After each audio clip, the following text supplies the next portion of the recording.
Magandang araw po sa ating lahat. Narito ang update sa ating ulat panahon ngayong araw ng Martes, May 7 hanggang May 8, 2024. Patuloy pa rin nating binabantayan ang potensyal na sama ng panahon o bagyo na posibleng pumasok sa loob ng PAR sa mga susunod na linggo at antabayanan lamang po dahil ating itong aalamin. Mararanasan pa rin ngayong araw ang malinsangan at mainit na panahon sa halos malaking bahagi ng ating bansa. Dulot po yan ng easterlies mula sa karagatan ng Pasipiko. Asahan naman ang mga biglaang buhos ng ulan at pagkidlat sa ilang bahagi ng lugar, dulot naman ng localized thunderstorms.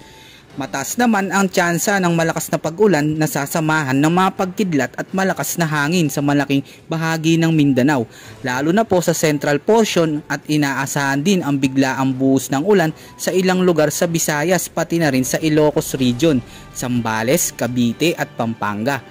Ngayong araw ay posible pang umabot sa danger level ang mararanasang matinding init sa mga ilang lugar, tulad sa Apari, Cagayan at Dagupan City, Pangasinan na umabot sa 47 Celsius ang heat index. Samantalang 45 Celsius naman ang mararanasang init sa Lawag City, Ilocos Norte, Eastern Samar, Pili, Camarines Sur, habang nasa 44 Celsius naman ang heat index sa Tuguegarao City, Cagayan, Catbalogan, Samar, Roa City, Capiz, Birac, Catanduanes, San Jose Occidental, Mindoro, Bacnotan, La Union, at 43 Celsius naman sa Cavite, Camarines Norte, Cuyo, Palawan, Puerto Princesa City, Palawan at Tanawan, Batangas. Inaasahan nga sa mga susunod na araw hanggang kalagitnaan pa ng Mayo mararanasan ng bansa ang matinding init ng panahon at posible pang madagdagan ang mga lugar na nasa ilalim ng danger level ng heat index dahil sa epekto pa rin ng matinding El Nino sa bansa.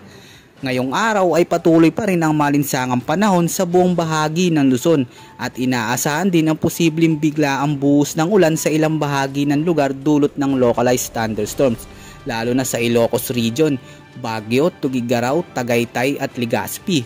Mataas din ang tsansa ng posibleng pag-ulan at may kasamang pagkidlat pagsapit ng gabi sa Palawan, Tacloban, Iloilo at Cebu.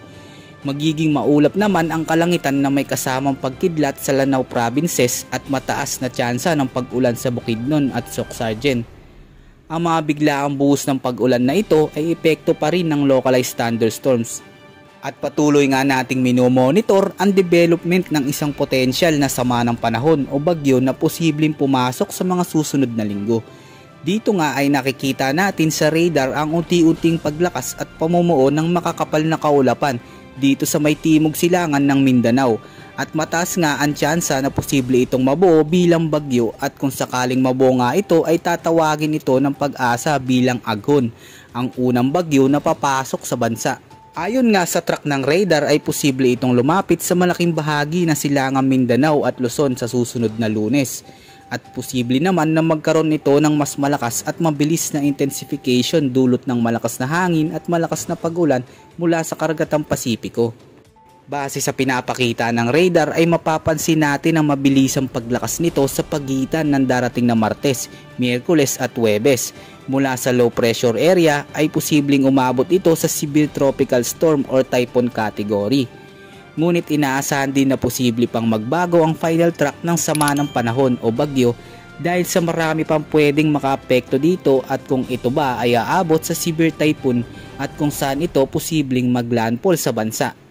Yan ang ulat panahon sa araw na ito, at upang maging alerto at tanda sa anumang panahon lalo na sa mga papasok na bagyo ay manatiling nakatutok sa lahat ng update na ating i-upload. Maging alerto at tanda sa anumang panahon.